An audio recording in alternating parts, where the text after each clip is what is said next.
이번 시간은 KBS 프로그램을 말한답니다.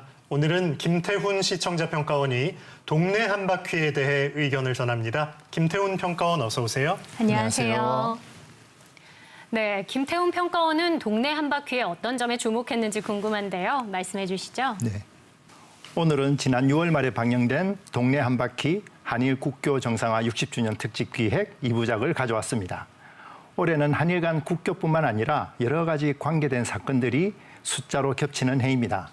한일 간 불행한 관계의 시발점이 된 운요 사건 150주년, 대한제국의 외교권이 박탈되고 보호국 신세로 추락한 을사늑약 120주년, 그리고 일제에서 해방된 광복 80주년이기도 합니다. 흔히들 한일 간 관계를 가깝고도 먼 나라라고 표현하고 지금 우리 대통령은 앞마당을 같이 쓰는 이웃집 같은 나라라고도 표현을 했습니다. 저도 한일 관계에 꽤나 관심이 많은데요.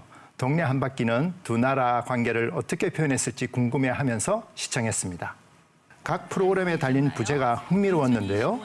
1부 오사카 편은 든든하다, 2부 도쿄 편은 함께 걷다였습니다. 먼저 오사카 편에 든든하다라고 부제를 단 이유가 뭘까 궁금해하며 시청했습니다.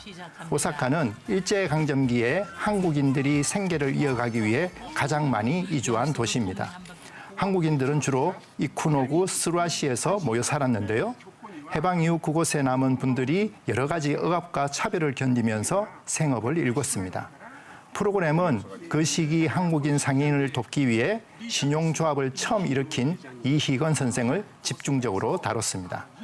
역경을 이겨내며 오늘날의 위상을 만들어낸 여러분들의 노력을 알게 되면서 자연스럽게 든든하다는 생각이 들었습니다. 도쿄편에서는 한국과 일본 양국을 두루 경험한 청년들이 다수 등장했습니다. 서울 논현동 초밥집에서 2년간 일한 뒤 도쿄 긴자에서 자기 가게를 연 일본인 셰프, 신주쿠에서 K-팝 댄스 학원을 운영하는 한일 커플 등이 소개됐습니다. 특히 진행자 이만기 씨가 시노쿠보 역을 찾아가 일본인을 구하고 스스로를 희생한 의인 이수현 청년을 추모하는 모습이 인상적이었습니다. 부제 함께 걷다처럼 두 나라 청년들이 함께 미래를 향해 걸어가고 있다는 느낌을 받았습니다. 제작진에게 질문이 생겼습니다.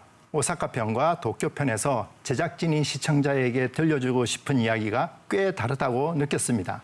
시청자들이 두 도시 이야기에서 각각 어떤 걸 느끼기를 바라면서 제작했는지요? 네, 이에 대한 답변은 동네 한바퀴를 제작한 윤진규 PD에게 서면으로 전달받았는데요. 정은혜 아나운서가 대신 전해드립니다. 이번 동네 한바퀴 특집 일본 2부작은 제1동포와 일본 시민들의 삶을 통해 한일 국교 정상화 이후 60년 교류의 의미를 짚어보고 한일 양국이 함께 걸어갈 내일의 연대를 생각해본다는 취지에서 기획된 프로그램입니다. 오사카와 도쿄는 일본을 대표하는 두 도시로 그곳에 사는 제1동포들의 색깔도 다를 수밖에 없다는 판단 아래 차별화를 시도했습니다. 일부에서 여행한 오사카는 제1동포들이 일본에 가장 먼저 뿌리 내린 도시입니다. 그래서 초기 제1동포들의 고단했던 정착 역사를 기억하고 있는 츠루하시 시장의 상인이나 오사카 엑스포에 한국관을 세워 세계 무대에 한국 이름을 알렸던 제1동포들의 숨겨진 이야기를 만났습니다.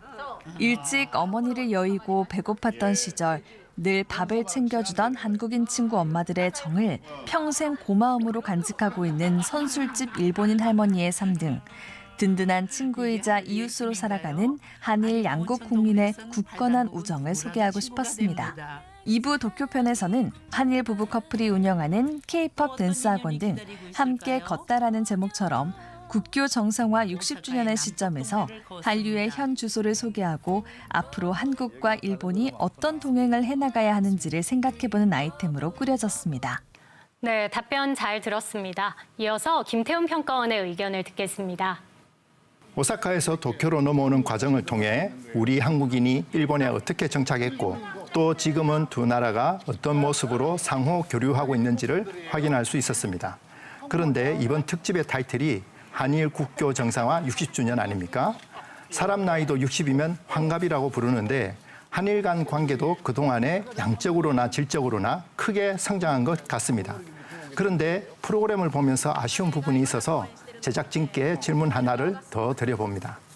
이번 프로그램에서는 한국 문화를 좋아하고 즐기는 일본인을 많이 만나볼 수 있었습니다. 하지만 반대로 우리나라에도 일본 문화를 좋아하고 즐기는 분들이 많이 있는 걸로 알고 있습니다. 저도 일본 음식과 영화를 꽤 좋아하는데요. 국교 정상화를 기념하는 기획이니만큼 그런 사례도 함께 소개했으면 어땠을까 생각이 들었습니다. 제작진의 의견이 궁금합니다.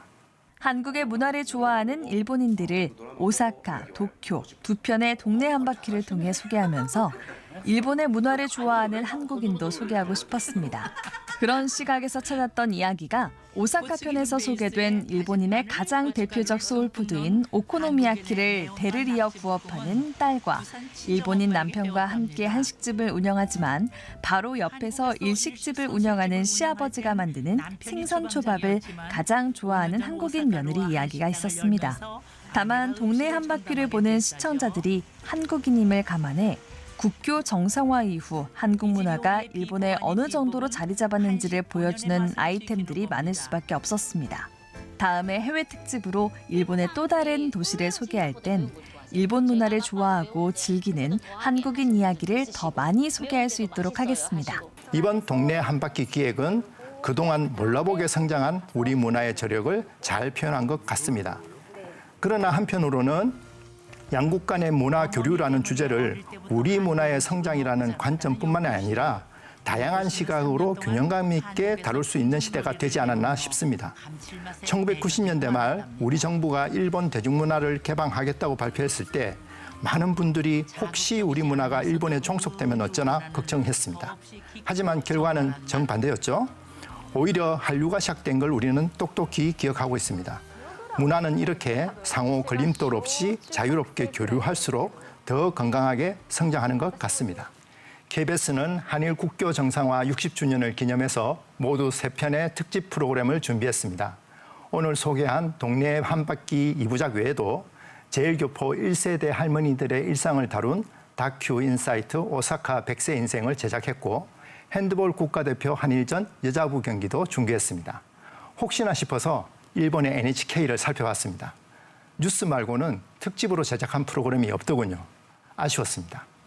앞으로 또 한 번 양국과의 관계를 직접 다룰 기회가 생긴다면 양국을 대표하는 공영방송사가 합을 맞춰서 의미도 있고 미래 비전도 제시하는 멋진 프로그램을 제작해 주시기를 부탁드립니다. 네, 동네 한 바퀴에 대한 자세한 분석과 의견 잘 들었습니다. 함께해 주신 김태훈 시청자평가원 고맙습니다. 고맙습니다.